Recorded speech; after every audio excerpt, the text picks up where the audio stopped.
Yeah, I think sounds like a good idea. I have. I think if you don't shoot, it's difficult to score a goal. Definitely, if you take that approach. I'm also of the belief that I think you should play the chance big, but of course, if you are in balance outside the box, I think you should shoot. Yeah.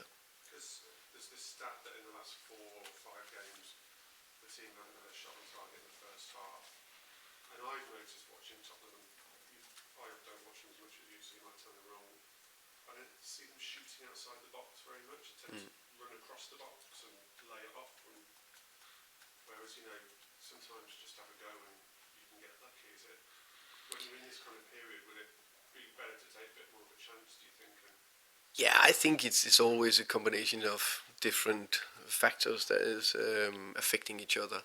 I definitely think when the ball drops on the edge of the box, you should shoot, and we're ending in areas around the box, you should shoot.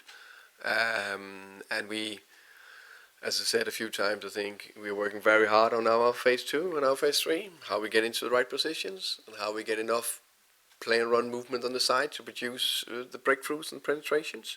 And the better we do that, the more we'll do that, the more we'll end in those situations, the more we'll get good opportunities to shoot.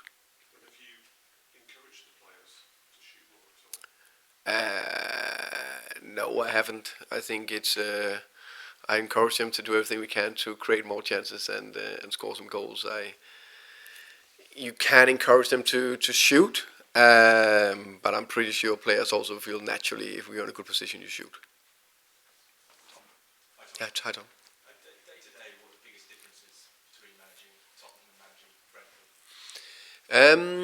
I think the biggest difference, I think, obviously now is the amount of games. I think that's the biggest thing. The short turnaround. Now, of course, as I said, I experienced during COVID, we had 21 games in a row. There was Saturday, Tuesday, Saturday, Wednesday, and so on. But of course, we had two spells of 2-2-2 with a lot of traveling. That's heavy. And also the ability to think and how can you say, nail the messages, nail the team, nail all those bits. While you try to create a team that should be more and more in sync, where you maybe it's not that easy, and also need to rotate a bit, and you need to do those things. That's the challenge. And then no, yeah, I think that's the biggest. Yeah.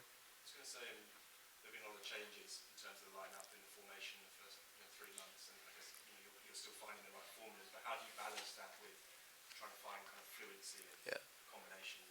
Yeah, I think it's fair to say that in I don't even know how many games we played, around 20 I think in total or something like that. I think we played two with a back three, which was two different games, and then we played two where you can say we played with two strikers, and then the two and one of them was PSG away, which is still like a special mission kind of thing. And the rest have been a variation of 4-2-3-1 with either wing or midfield on the side, or so the same bit. I think that's one bit. And then, as I said, it's also finding that balance of consistency with 6, 7, 8 players that can find a more relationship, and also the relationship between the offensive players, while you still need to do some kind of rotation, and that just make it a bigger challenge. And there's no excuse; it's just the way it is.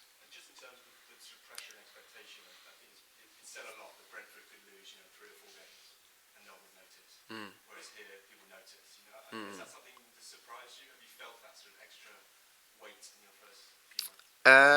Yeah, definitely felt that. It hasn't surprised me because I knew that was the difference when you walked into it, but you don't like anything else. You don't know it before you stand in it, like really know it. So now I know it. So okay, it's like this. So then we deal with that. You're welcome. Tom. Hi Thomas. Your tricky start at Brentford, which seems a long time ago now, given how well it went in the end.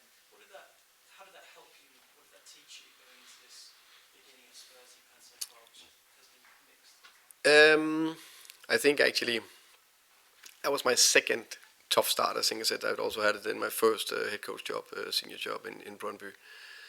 I think both experiences showed me the more you can stick to your principles, processes, structure, to what you believe in, and constantly, how can you say, try to add the layers you want to add to the squad in terms of culture, behavior, the way you want to play, finding the right formula, all that. You just need to keep doing that.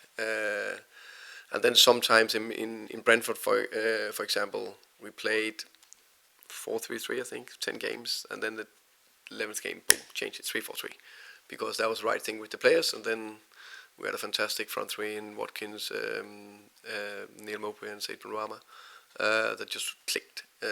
So it was also, but also in that spell, I clearly remember suddenly Watkins was out, Said was injured, another one. So the front three, that was a key offensive players, were out.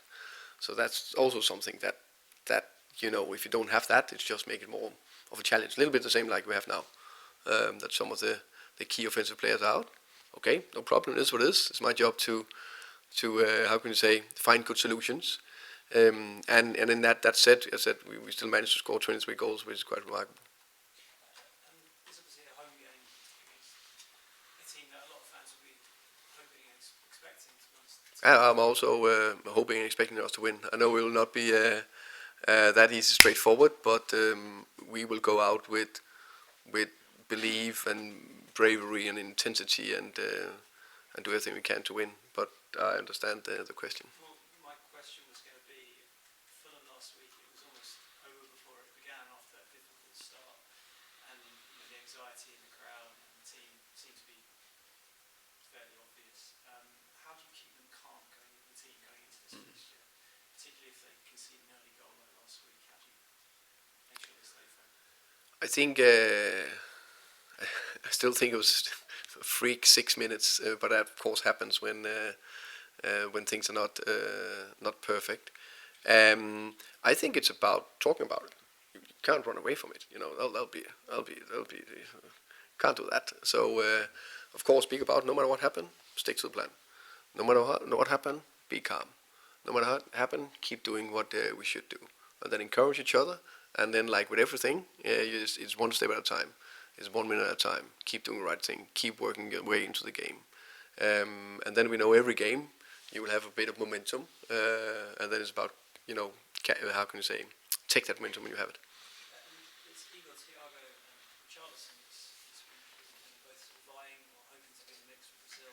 Two strikers you know well. Obviously, you didn't get to use Igor as much as you would have liked last season because of an injury. But can you just talk a little bit about how they are similar or how they differ as centre forwards? I think two good players. For Richie, he's in form right now with goals, and I also think he, touch wood, never been at this fit the last 3 years. I think that's also another big credit to the medical and performance department and what we do. I think he's very good in the box. I think he, when he has his highest level and confidence, I think his link-up play and hold-up play is very good. And I think he's difficult to play against in general. Thiago, both of them are good pressing players. Thiago, both of them actually very good in the air in terms of heading abilities. Thiago got a bit more physicality. His hold-up play is good, but maybe not as good as Richie right now. He's a little bit younger, but two players with a strong mentality. Just lastly, you mentioned earlier about the left wing position and how no one right now is completely sort of nailing down that position. January's just around the corner. Is there any chance that particular position could be something that come up?